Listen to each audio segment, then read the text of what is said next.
Welcome into the DNVR Rockies Podcast. I am your host, Suzie Hunter. We are joined by Ben Cary, who is guest co-hosting today. So good to have him here with us. But man, not a good weekend of baseball to talk about for the Colorado Rockies. But Ben, how are you doing? I'm doing good. No complaints here. You know, I wish the Rockies would have won the series, of course, but, you know, it's baseball. It was brutal. Of course, the big story coming out of this Sunday game is Kyle Freeland going down in the seventh inning with what appears to be a dislocated shoulder. At least that's how he described it after the game. Thankfully, he was able to talk to press after the game. He said that he had an x-ray right after the game. Nothing is broken in there. They were looking at structural stuff. It looks like it was just dislocated, and it went back in on his own. And he did say it was one of the worst feelings he's ever had in terms of pitching injuries. He's never dislocated anything before. The next step, of course, he'll get an MRI when he gets back to Denver. But yeah, he said that when he dove and landed, he tried to push himself back up, and he just had no strength in his arm, and it was just pain right after that. Ben, what was going through your head when you saw Kyle Freeland go down? Yeah, so I was doing a little work on my computer, and I had the game muted just for a little bit, and I look over, and I'm like, oh no. And initially, I looked at it, and just how he reacted, I knew it was a dislocation. I've seen a few of those in person on the football field, and yeah, it just the way he reacted. But, you know, luckily it went in on its own, because I've seen times where you have to actually pop it back in place, and sometimes it doesn't go back in place, which is even worse, because then the pain just continues basically at the same level. So luckily it went back in, and, you know, props to Kyle for doing an interview after that. I mean, you don't see that a lot from players. Usually they're going to be in the trainer's room just away from cameras. So it just shows the type of competitor he is. And I guess the good news, Suzie, it is his non-throwing arm. So that's good. But just doing some quick research, I mean, we're looking at 6 to 8 weeks probably. I don't think they're going to try to I mean, I would be shocked if he comes back before 6 weeks, unless it was a very clean, you know, pop back in. But yeah, I mean, at this point, I don't want to be the one to we might have just lost. Oh, sorry. But did not mean to overtalk. Did not mean to talk over you. Please say your thought one more time. Point, so no, you're good. I think we might have seen the last of Kyle this season. So it is. This is rough. I mean, I think, at least it's his non-throwing shoulder. And also, it went in on his own when he rolled over. So, we're hoping that it's just a clean situation. But whenever you dislocate something, ligaments get torn, other things can happen. So, yeah, we still don't know. I'm sure we'll find out more in the coming days. When Buddy was talking about this post-game, he said that it's just the kind of thing that turns your guts. Those are the words he used. But yeah, this is tough. The Rockies have no starters. The only dude who's been around since the opening day rotation is Austin Gomber. It's just Austin Gomber, last man standing in this rotation. How did we get here? A lot of injuries. That's how we got there. a lot of injuries. All right, Will Carpenter is in the chat right now, because also the Rockies are picking. They're up. Ooh, they're up right now. They are up right now. Patrick is there too, so we'll hear from him in a little bit about the next. Any predictions on at least the position? You know what? I kind of hope they get a pitcher. Clearly, we need him. Yeah, not that it would help everyone's mind. Not that it would help us this season, but we know the Rockies always need pitching, and we are literally just waiting. Should we Google to see if someone drafted in this year's draft can come play this season? I mean, listen, it just depends. But yeah, I guess at this point we already have. They've already done 8 picks in the draft. The first 2 overall picks were out of LSU. We'll talk about this a little later on in the show. But now that I know we're kind of almost on the clock here, I'm looking down at the TVs at the bar. I'm ooh. Who's next? Who do we have? We're on the clock right now. The funny thing with MLB and their draft, it's so different from other sports, right? Compared to NFL. NFL, a guy gets drafted top 10, he's playing next season, no doubt, right? And Yeah. baseball, it's way different. So it's always interesting to me to follow it and just to see how these players kind of progress throughout the years. Yeah, that's like the one thing that, I think a lot of people just don't appreciate about the draft is like, you got to be patient. You have to be patient. We're not doing immediate satisfaction, immediate gratification here. Got to be patient. So while we're waiting on that Rockies pick, let's break down the rest of this 1-0 loss in San Francisco. So it was Kyle Freeland on the mound, of course, versus Logan Webb. He pitched the whole dang game. He has never done this in his major league career yet. And it was only the second time he's even pitched into the ninth, but he gets the shutout. Good for him. It was really such a pitching duel until Kyle Freeland went down. But what were your thoughts on Logan Webb? Because that's an accomplishment that anyone can appreciate, even though we were on the wrong end of that. Yeah, I believe it's only the 19th or 20th complete game this season, and those numbers are way down from last season. And obviously the pitch clock has a lot to do with that. But yeah, props to him for going the distance today. Unfortunately, no runs from the Rockies.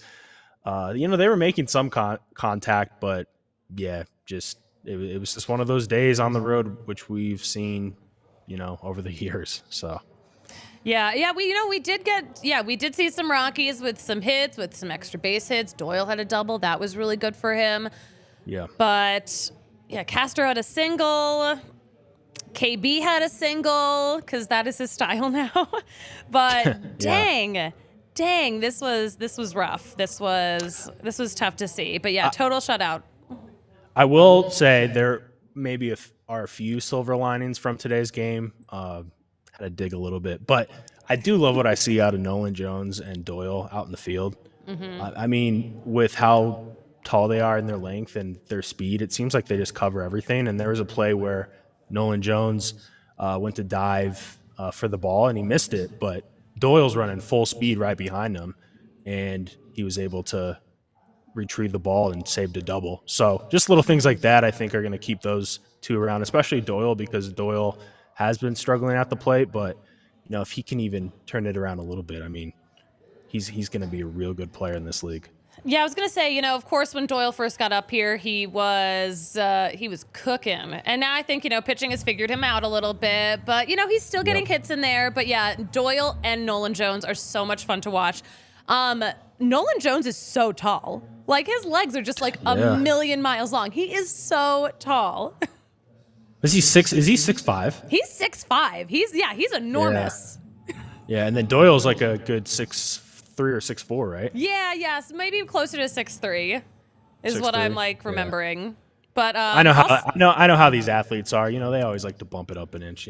It's just like dating apps. Like everyone adds a couple inches. I'm like, if the player says he's 5'10", he's 5'8". If they say 6 feet on a dating app, they're probably 5'11". That's exactly. There's no way they're not 5'11". This is why I have trust issues, Ben. But listen, I gotta say, the Rockies, they picked their first-round draft pick, Chase Dollander, a right-handed pitcher out of Tennessee. We got a pitcher. Very exciting. We'll talk more about him with Patrick when he joins the show. Probably actually any minute now. So maybe first we should we should just talk about Breck Brew real fast. We should talk about the Palisade Peach, which is our beer of the month. It's $6 at the bar right now. I love Palisade's Peach. It is just like the perfect summer beer in my very humble opinion, because I'm the most humble. But yeah, Breck Brew has a beer for any occasion, and there is no better way to watch a game than with a Breck Brew in your hand, in your face. They've been doing it a lot too. They've been doing this for a long time. They've been doing this for 33 years, and it all comes down to their love and their passion for making a good beer. And it's made with 100% renewable energy because they care about Colorado, they care about the planet. But you got to check out the Avalanche Amber, the Vanilla Porter Jr., the Broncos Country Pale Ale, the Fun Slinger, and my personal favorite, the Good Company Hard Seltzer. But head to breckbrew.com to find your favorite beer near you. It is that easy. You can find a Breck all over the country. You know what I love to pair with my Breck Brew? Love a nice little spicy quesadilla from Illegal Pete's, because they hook us up all the time. The one on Colfax over here, go-to spot for the summer. Incredible patio vibes. But yeah, they have a happy hour. It's from 3 to 8 every day. So like I could still make it to happy hour after this show. How lucky am I? But this is the case at all 12 Illegal Pete's locations. They've got deals all day, every day. Don't forget to stop by Illegal Pete's. Get a house marg, get a draft beer. It's good stuff. We love Illegal Pete's. All right. Let's see. Is Patrick on yet? He is not. All right. So we are gonna let's get back to recapping these games, Ben. Let's talk about Fridays. Let's talk about Friday's game, where the Rockies snapped a couple of streaks, which was pretty exciting. But the Rockies, with that win, snapped a 10-game road losing streak that dated back to June 14th. So that was really refreshing to see. Happy that it happened against the Giants, too, because they had an 11-game losing streak to the Giants that dated back to August 2022. So it is just long overdue that the Rockies finally beat the Giants. First win in San Francisco since June 9th, 2022.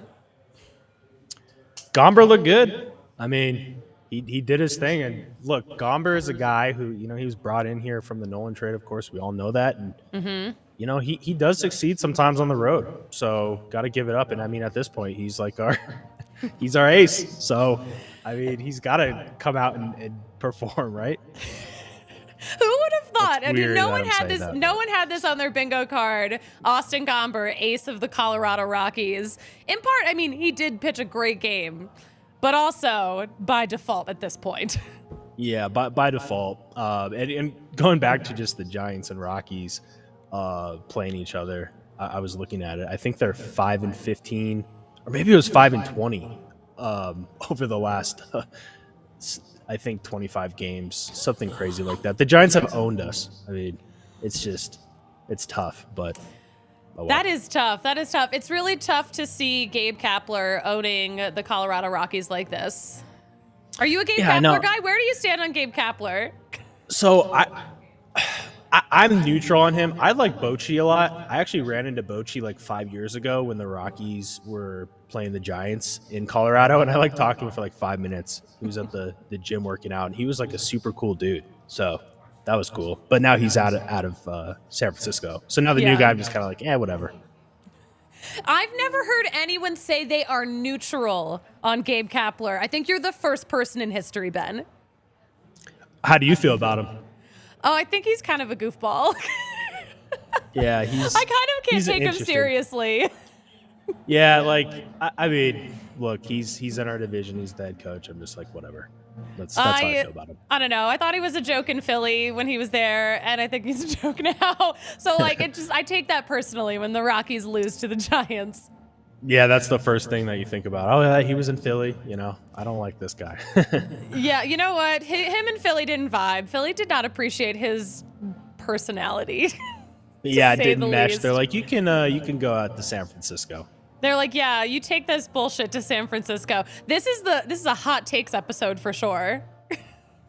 I know there could be some more coming. We'll see. I came here to talk shit and talk Rockies, and I've already talked about the Rockies a bunch. Might as well get a little bit of shit in there.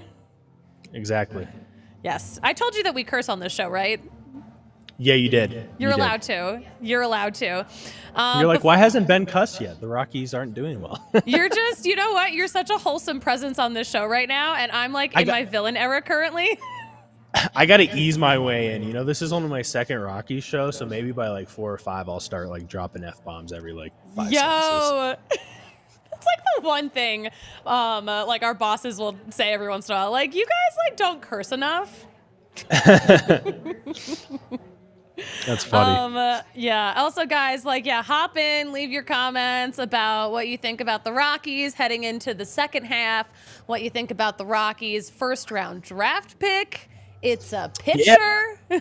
I'm curious about this guy.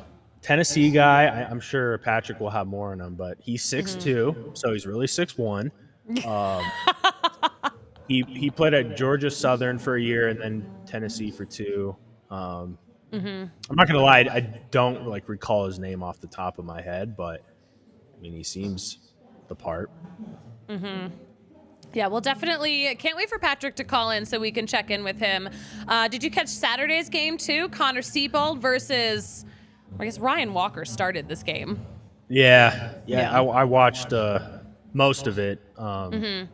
I mean, Siebold being Siebold, it's tough right now. Just giving up a lot of hits, but it could have been a lot worse, to be honest. This game went under the full game total too, which is funny because in the first inning or second inning, it was 4-2. So you're like, oh, there's going to be a million runs scored, and then the bullpens kind of came in and did their part. But yeah, it was just another one of those games. Rockies got in a hole, and it was a tough one. Yeah, this was definitely a tough one for sure. Did I hear Patrick arriving into the show? We did, and we can have a ball if you like. Oh my gosh. Oh, wait, he's not ready. Oh, he's not ready. Okay, then we'll wait. We'll be patient. He's doing his hair. He's fixing his hair. He's got to keep up with all this. Yeah. I said to Alyssa before the show, I'm like, it's giving if a golden doodle was trying to be Farrah Fawcett. That's me right now. Wow, that is a sight right there. It's a sight. Thank you. I know everyone comes to our Rocky shows to hear about what's going on with my hair. I know that. Yeah, we need a sponsored segment from a hairspray company or something. This is actually no hairspray, by the way. All right, Patrick is Oh, joining you're the telling show me. now. Patrick is coming to us from Seattle. Patrick, how are you doing? How was your trip? Doing good. Just jumped out of the MLB draft. Don't want to be accused of filming live from inside the building of Lumen Field, so I had to rush outside immediately after the Rockies selected right-hander Chase Dollander from the University of Tennessee. Yeah, Patrick, what's your take on this? Obviously, we know pitching is a very sore subject with us this season, but as a guy that we're not going to see for a bit, what is your take on him? I think it's a great selection. Absolutely. It was pretty much what they needed to do. After Paul Skeens, there were really 3 guys that we highlighted all throughout the previous month in the mock drafts. That being Brett Lauder of Wake Forest, who went 7th overall to Cincinnati. There's Chase Dollander. And then even Hurston Waldrop, who's a little bit outside of that, but in his last 3 starts was absolutely fantastic at the University of Florida in the Super Regionals, as well as the College World Series. I thought there was a chance for him, but Dollander was available for them, so they end up going sort of with the chalk, what they needed to do. Don't get too creative. They've got plenty of hitters. They can kind of build those, and we know how the saying goes, hey, it's Colorado. We know they're going to hit. Even if that isn't true, we know there's not a ton of pitching right now in the minors for the Rockies, and certainly not very close. Gabriel Hughes doing a nice job, already getting to Double-A after being drafted last year. Dollander hopefully will move somewhat quickly throughout the minor league system. We'll be able to help sort of this next crop of Colorado Rockies who potentially could be a contender as soon as 2026. Maybe, we'll see. It's a good pick. Great pick for the Rockies. Yeah, exactly. I'm with Ben. Cross your fingers here. Patrick, yeah, you mentioned Gabriel Hughes. He's moved up pretty quickly. It would be nice if Dollander moves up quickly too, especially to catch up with all of the other prospects that we have bubbling up in the system who are going to make the Rockies a much better team in a couple of years. Yeah, I think there's a decent possibility of that happening. We've seen since Bill Schmidt has taken over as GM that the Rockies have been a little bit more aggressive when it comes to promoting their players. You know, we did see it in 2021. Even when he was still the interim GM with Ryan Feltner coming up. Sure, it was a very brief amount of time, but it was an indicator that the Rockies aren't going to necessarily go the traditional route for each and every player. Kevin Hollowell, Noah Davis coming up from Double-A late last year to make their major league debuts. And again, with Hughes getting promoted the way that he's been. And Yanquiel Fernandez, coming to America for the first time.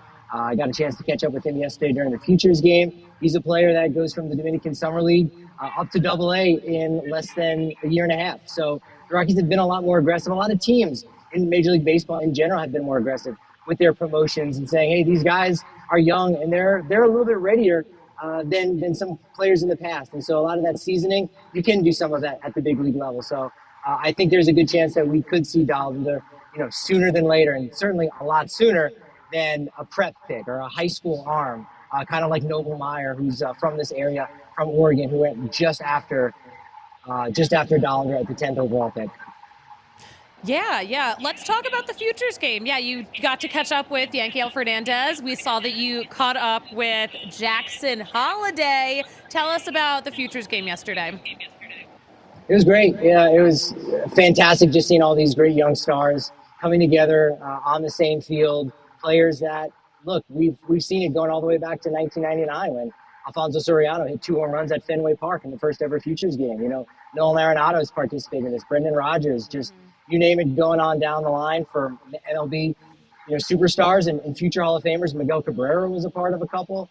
Like, this is the kind of the breeding ground of that next generation of players. And we're seeing it at the majors this year, with guys like Ellie De La Cruz. I'm sure you've been buzzing about him, plenty with what he's doing on the field for the Cincinnati Reds. So all of those guys were in action on Saturday at T-Mobile Park. And so it was great catching up with Yanquiel Fernandez. He's ready for the challenge of Double-A, and he's definitely adjusting, doing pretty well in 13 games. He's got 5 home runs and 10 RBI. So, the growing pains that normally would come with going up to Double-A have actually haven't been too painful for him, I would say, in general. Yeah, I was going to say that is unusual because we always hear about how Double-A is one of the toughest adjustments. Patrick, we don't want to take up your whole evening because we know you have a lot of work to do. Ben, do you have anything that you want to ask Patrick about before we let him go? Yeah, I was just curious your thoughts on the first few picks. I know Cruz and Skeens and Clark, I could have seen them kind of interchanging, but are you surprised with Skeens, and what was just the reaction with him going number 1? Yeah, in the past 24 to 48 hours, it did seem like the Pirates were going to make kind of a similar movement to 2021 when they selected Henry Davis, going with a guy that might not be the chalk, might not be the best overall player, but hey, you save a little bit of money, and then you can give that to guys in the second round or your supplemental play pick. So I figured, okay, that does make a lot of sense for a team like the Pirates, but they take the best guy. They take the guy that, has probably been the best college arm since Steven Strasburg. And then right after that, Dylan Cruz. So the first time you got teammates going number 1 and number 2 in the MLB draft with Skeens, a guy who I was playing in Colorado this time last year as a member of the Air Force Academy. And Dylan Cruz, again, going 1 and 2. That was great to see. Another SEC guy in Wyatt Langford going 4. So pretty much everything going how it should. Everything after that, I think, has probably played out where the best player is getting selected going forward. Now is where things could get a little bit creative. But as far as the Rockies are concerned, I'm pretty overjoyed with them bolstering, their starting rotation and getting a Division I arm, a quality starter like a Chase Dollander. We love it. Patrick, thank you so much for taking the time to check in. We will talk to you tomorrow before the Home Run Derby. But yeah, stay in touch. Absolutely. See you guys. Thank you. All right. Thank you so much, Patrick. Hey, before we talk about, the rest of the Rockies news, we got to talk about DraftKings, our friends at DraftKings who've been with us for so long. But listen, DraftKings, we've got a great deal for y'all. Download the DraftKings Sportsbook app and use code DNVR. You can bet just $5 to score $150 in bonus bets instantly. That's with code DNVR, only at DraftKings Sportsbook.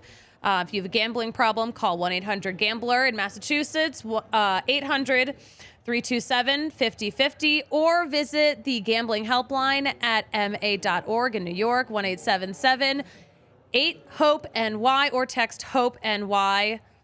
In Kansas, it's 1-800-522-4700, and in West Virginia, 1-800-GAMBLER or 1-800-GAMBLER.net. Please play responsibly, and in partnership. Please play responsibly. In Connecticut, help is available at 888-789-7777 or visit ccpg.org. 21 plus in most eligible states, but age varies by jurisdiction. See DraftKings.com/sportsbook for details and state-specific responsible gambling resources. Bonus bets expire 7 days after issuance. 1 boost eligible per game. Opt-in required. Max bet is $50. 10 plus legs required for a 100% boost. Eligibility, wagering, and deposit restrictions apply. Terms at sportsbook.draftkings.com/baseball terms. That's the disclaimer there. We got to talk about Game Time. Game Time hopefully will be hooking me up with some Taylor Swift tickets because it is the best way to get those last-minute tickets. Listen, don't be stressed about tickets. You can get those last-minute deals, that last minute in to that event, that sporting event, that concert, whatever it is. Game Time has you covered. It is the fast and easy way to get tickets for all sports, music, comedy, and theater near you. And with killer deals on last-minute tickets and their best price guarantee, you can stop stressing over the tickets and start getting hyped for all the fun you're going to have. But yeah, browse through the Game Time app. Check out the upcoming events. We're going to have the Yankees in town. So listen, later on this week, look at those tickets because I feel like those are going to be moving fast. But also, listen, that's going to be a poppin' weekend. You need to make a point to get out to a Rockies game for sure. But you're going to find flash deals on last minute tickets. You're going to be able to see the view from the app of where, what you'll be able to see in your seats, which I think is incredible. And the lowest price guarantee, event cancellation protection, job loss protection, and more. But yeah, forget planning months in advance. Game Time has deals on tickets right up to the day of the event. And the Game Time guarantee means you'll always get the best price. If you ever find tickets in the same section and row for less, Game Time will credit you 110%. So you can be confident buying your tickets, knowing you're going to get the best deal. It's the fastest growing ticketing app in the country for a reason. You can get tickets in a matter of seconds, in just 2 taps, sent directly to your phone, never have to dig through your email. So here's what you're going to do to snag your tickets with Game Time. Download the Game Time app, create an account, use code DNVR, and you are getting $20 off your first purchase. Again, terms apply, but create an account, redeem it with code DNVR. You're getting $20 off. Download Game Time today. Last minute tickets, lowest price, guaranteed. All right, let's get Ben back in here now that we've shouted out all the people who keep the lights on around here. Ben, let's talk about Yanquiel Fernandez. Do you know anything about Yanquiel Fernandez? Because he is one of our brightest lights right now in the Rockies farm system. So I haven't watched him play much, but of course I know his name. But yeah, it seems like there's good things coming out of the minors with his performances. So I'm excited to see if he continues it, which I think he will, and to see him sooner than later, probably next year, right? Probably. But honestly, I mean, you never know. He ranks second in all of the minor leagues in RBI. Second. He actually might have more RBI than games played this season. Yeah, that's impressive. He's seen the ball well, and and he is more, I believe, he could play left, right, or really anything, right? They could put him anywhere in the outfield. Yeah, he's, that's kind of what the Rockies do. Like, everyone can play every position. Yeah. Everyone can play it all. Oh my, we are also, side note on the draft, we are 13 picks into the 2023 MLB draft right now. We are flying through this. Just trying to see some of the other guys drafted. Yes. Interesting. I'm curious. There's a Eaton, Colorado kid who's pretty good, but I don't know where he's expected to go. But it'll be interesting if the Rockies try to keep him in Colorado. I would literally expect him to be drafted by the Rockies no matter what. That seems something they would do. If they can get to him, I don't know where he was projected, but if they can get to him, they love a Colorado dude. Absolutely. They just love it. I'm not sure where is the second pick for us. It's in the second round. Let's I got it. 46. It looks like. Pick 46. All right. So we got some time. Got some time. Yeah. We got a bunch of time. All right. So we got the draft going on. We're gonna keep y'all posted on that. Let's talk about some Rockies news. This one hurts me. Okay. So this was in the Rockies game notes. On this day in 2017, it was the last game before the All-Star break. At that time, rookie Kyle Freeland almost threw a no-hitter, and it was one of the most exciting moments in Rockies history. 8 1/3 no-hit innings against the White Sox at Coors Field before that one-out single in the 9th to Melky Cabrera. But dang, for that to be something that happened on this day 6 years ago, and then see Kyle Freeland also on the mound, also cooking, and then leave that game in such a frustrating way. Oof, Ben, this is tough. This is tough to take. Yeah, it's kind of eerie too. It's on the same day. Yeah. I remember that game too. I wasn't at it, but I remember that one. I think that's like just one of those games where it's like, if you were there, you remember it. If you weren't there, you remember where you were watching it. I was in my apartment in Hartford because that dude had just been a yard goat the year before. So I was like very invested, could not believe it, was so bummed. And now, I think this is the dichotomy of what this team looked like 6 years ago, 2017 and 2018, such exciting seasons. And now we've had such bad luck. Yeah, injuries really are screwing up everything. And going back to that 2017 team, there's probably not a lot of players still left on it other than a handful of guys, right? Yeah, kind of a small handful of dudes. One very small hand. A very small handful of dudes, for sure. Let's talk about the minors just super quickly. Cole Tucker has had a hitting streak going on. He's been cooking down there. Michael Tolia has an on-base streak going on. And we also got, not necessarily minors news, but we got an update from Sonia Chen of MLB.com.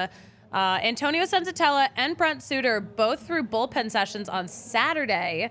Very promising. We need Senza. We need a man in the rotation. Of course we need Suter, but good Lord, we need some starters. And Bud Black mentioned that Peter Lambert, he started with AAA Albuquerque the other day. He'll pitch after the All-Star break, Buddy said, and then continue to build his pitch count. And hopefully at some point he performs to the point where he gets recalled based on performance. So we got some bright news in the future, hopefully, for some Rockies pitching. What do you think, Ben? Yeah, well, I'm curious what happens with Suter, because didn't Schmidt make a comment about him, and he hinted that he wants to keep him around, but I don't know how much merit we can put into that.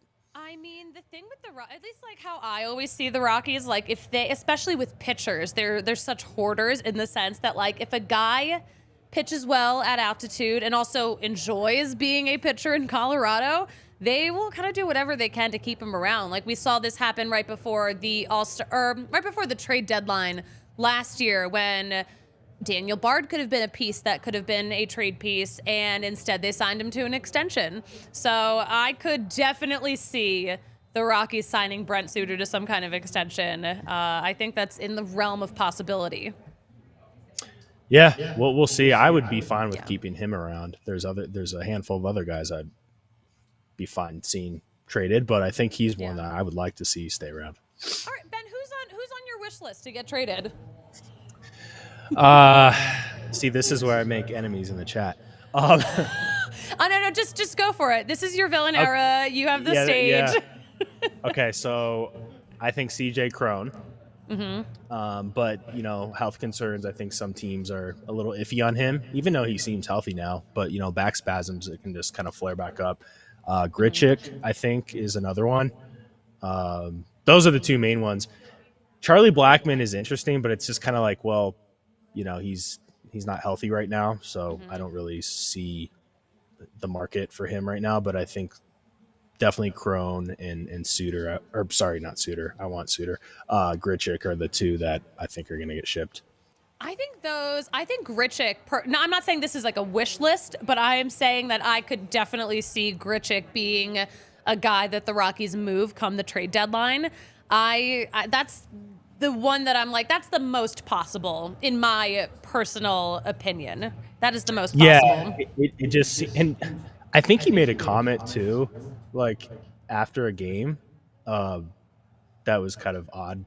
I forget what it was. It was alluding to something with like the trade deadline coming up, and he's been on another team before this, so there's some more sample size of work just outside of like his Coors numbers, and I could see a team picking him up and just building some depth. So. Yeah, he said after a game, I forget who he was talking to, but he said something about like, oh, if you get traded, that's exciting because that means you're going to a contender. I'm like, oh, Randall, you're still here. That's what he said, right?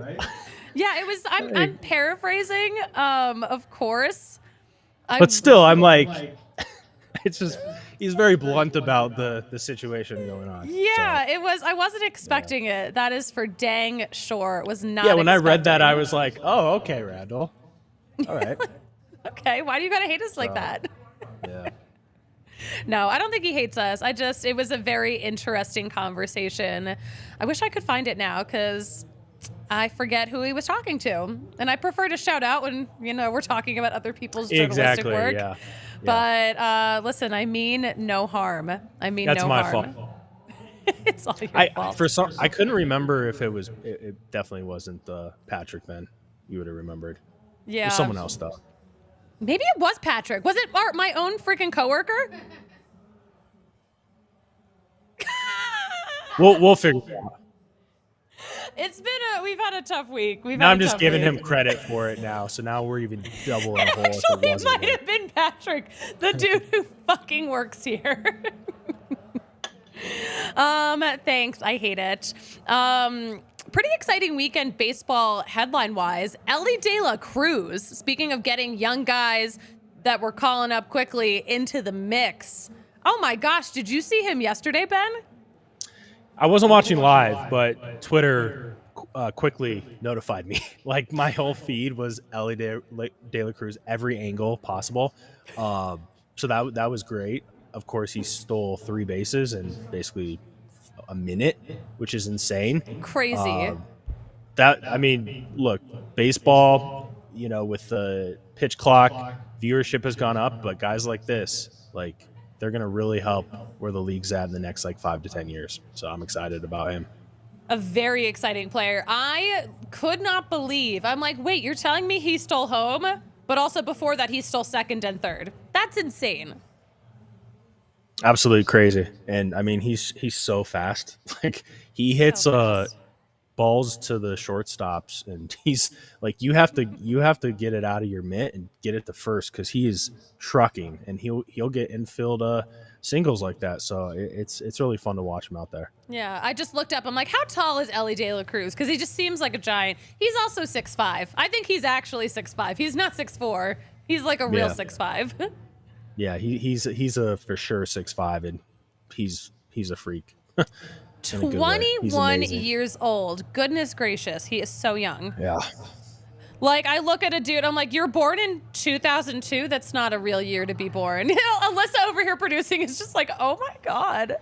Well, yeah, looking at the draft board from today, I'm like, oh my gosh. 2005? Jeez. No, that's not a real year. It's not. Yeah. I hate it. It's like the meme on the plane, right? Over there is not real. Yeah, it is not real. We are now 15 picks into the draft. We're going to break all this down a little more come tomorrow's show. First, real fast, listen, maybe Kyle Freeland needs to call Backus and Shanker because, oof, that man is injured at work. And that is what Backus and Shanker does. They are here to help you when you have been injured. Maybe at work, maybe it's a car accident, something that wasn't your fault. Backus and Shanker here to help because Backus and Shanker wins for Colorado families. They're helping those who are seriously injured in Colorado for more than 25 years. and it's totally free to talk to them. It is totally free to get some advice. It's free until they win you money. It's free while they are working on your case. You're not paying a dime until they win for you. And they've done it a lot because they've won more than $1 billion for their clients.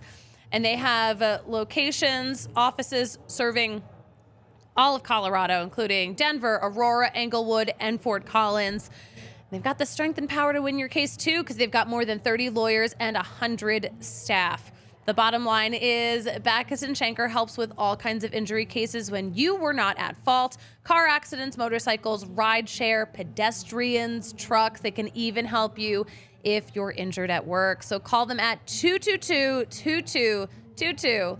Literally the easiest phone number in the world to find out if you have a case for free, because Backus and Schenker wins. All right. Ben, what were we talking about? We're talking about the draft. We're talking about baseball news. What has been your favorite moment of the weekend, baseball-wise? Favorite moment has to be Ellie. I mean, that was insane to see that. Yeah, that's a good pick. Yeah. I will allow it. I will allow it. And also I got to give Ohtani a shout out because he's still just doing Ohtani things. At this point, it's just like, another home run out of him. It's like expected. It kind of reminds me of when Jokic just has like triple doubles and we're just like, oh yeah, just another triple double, right? Yeah, right. He hit another home run today, right? Like, he's just insane. He's a maniac. Yeah, it's insane what he's doing out there. So, but the Angels have their own issues going on though. So we'll see if they can squeak in the playoffs. Yeah, seriously. I mean, everyone's got a little bit better of a chance of sneaking into the playoffs with this, the new playoff format. Let's see how far out the Angels are. The Angels are... Where did my rankings go? I'll pull it up to playoff. Okay, I was going to say, you might have faster fingers than me. The Angels right now, they are 45 and 46. So that's like... It's not even that bad. But, it's not good, but, it's genuinely not that bad. Oh, my gosh, the A's are 25 and 67? Yeah, that's not good. Oh, my the thing with the Angels right now, I think it was their GM came out and said something about, I don't want to trade Ohtani because I don't want to be the guy who traded Ohtani. And I was like, I felt that. You know what? I feel that too. But homeboy, it's out of your hands. You can't keep an Ohtani if you're not going to treat an Ohtani right and give him a World freaking Series ring. I know. And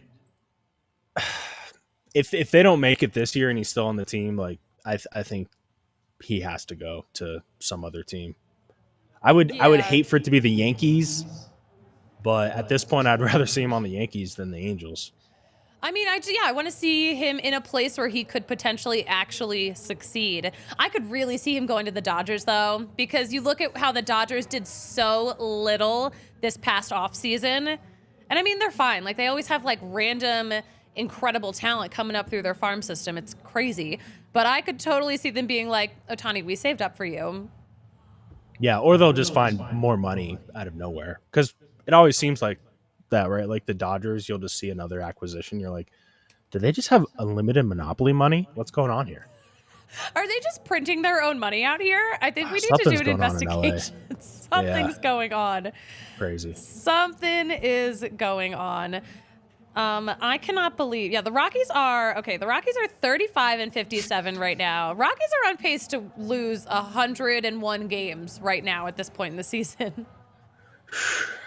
Got to win some home games. I mean, that's where a lot of the issues have been.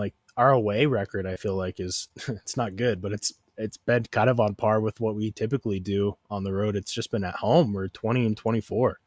That needs to definitely change. 20 and 24 at home, 14 and 33 on the road. We know that the Rockies generally don't produce on the road like they do at home, but to be that far under 500 at home, where we should be doing a lot better. It's a bad sign. 18 games back right now. Yeah, 18 back, and I'm looking at the next game, and that's against the Yankees, as we mentioned earlier, and I'll be at the Saturday game, and I have a feeling that's going to be sold out, I think, with Yankee fans, a lot of Yankee fans. Oh, I would put money on all of those games being sold out. Everyone loves to see the Yankees. They haven't been in town in a while. It'll be their first game back off the All-Star break. Those are definitely going to be sold out. Caitlin in the chat right now. Ohtani to the O's. Over my dead body. Yeah, I don't think that's going to happen. I don't know. We don't think that's happening. I would like for that to happen, but it's probably not going to happen. I think it's extremely unlikely. Caitlin is an O's fan. We know her because she's our coworker, and she's a bully. Nice. Hey, you know what? I will say this about the Orioles. They are very fun to watch, though. They are. They're so much fun to watch. They are blowing us all away. And you know who I love this for the most? I love this for Jackson Holiday. Yep. What a nice young man who grew up I think he got caught up.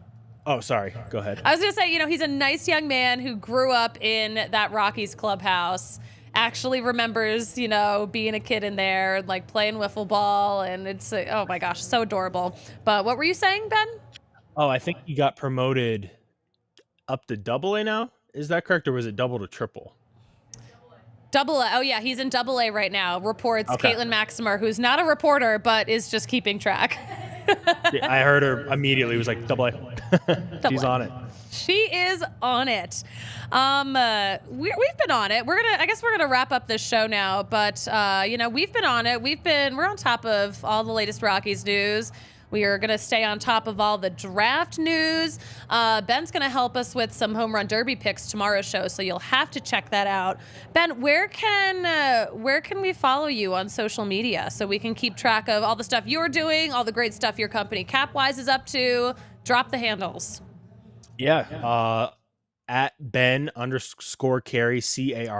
CARY_ on Twitter, Threads now. Like I'm on Threads. I don't know. Are people still on that? I was on it. I'm on it. I'm on it. I don't like it because, I have, because my Instagram audience and my Twitter audience are two very different audiences. My Instagram audience, they just think I'm like a cutie pie, but my Twitter audience is like, this woman has problems, but it's pretty entertaining.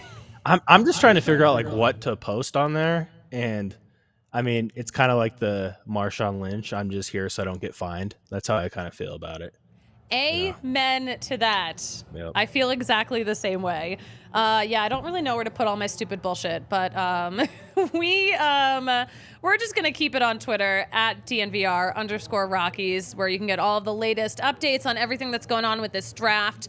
I mentioned Ben will be back with some home run derby bets. Very excited for that. We'll have all the All-Star Game and home run derby coverage. Our shows are at 4 p.m. Mountain Time, Monday and Tuesday. So tune in for those. All-Star Game and home run derby, both at 6 o'clock Monday and Tuesday. You can follow me at the Suzie Hunter on all platforms. Ben, do you know what I say about closing out a show? Yeah, I do. You never know how to close out a show. I don't know how to end a conversation. I don't know how to end a show. I know how we can do. I have one. Oh my God! You know what? Sure. Give me yours. No. Well, it's a question, and I'm gonna ask the question, and I can answer it too if you want me to. But I want to hear your bold take for the second half of the Rockies season. My bold take in one sentence, in 4 words. It can't get worse. Yeah. Thanks for tuning in, guys. We'll see you tomorrow. All right. Thanks, guys. Talk to you tomorrow at 4 p.m. Mountain Time here on the DNVR Sports YouTube channel. See you later.